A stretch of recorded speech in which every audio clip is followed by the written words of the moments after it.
હાય, હું anchor Purvesh Sunday સ્પેશિયલમાં 1 મિનિટની વાત લઈને આવ્યો છું. સમાજમાં તમારું સ્થાન ક્યાં છે, તમારું મૂલ્ય કેટલું છે, એના આધારે તમારું વર્તન હોવું જરૂરી છે. એક એક્ઝામ્પલને સમજીએ. પગમાં પહેરેલું ઝાંઝર, એનો રણકાર, એનો અવાજ ખૂબ હોય છે, કારણ એનું મૂલ્ય ઓછું હોય છે અને સ્થાન પગમાં હોય છે. ગળામાં પહેરેલો સોનાનો હાર રણકાર ઓછો કરે છે. ઝાંઝરની સરખામણીમાં એનું મૂલ્ય વધારે છે, એનું સ્થાન પણ ઊંચું છે, એટલે થોડું મૌન રહે છે, શાંત રહે છે. માથે પહેરેલો સોનાનો અને રત્નજડિત મુગટ શાંત છે, મૌન છે, રણકાર નથી કરતો, કારણ સમાજમાં એનું મૂલ્ય વધારે છે અને સ્થાન પણ માથે છે. એટલે કંઈક આવું જ છે. આપણું સ્થાન ક્યાં છે અને મૂલ્ય કેટલું છે, એના આધારે આપણું વર્તન અને વાણી હોવી જરૂરી છે.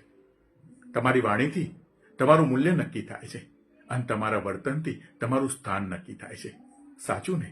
સમજાય એને ધન્યવાદ. આવી રસપ્રદ ઘણી વાતોને સમજવા મારી સાથે જોડાઓ. એન્કર પૂર્વેશ. ધન્યવાદ.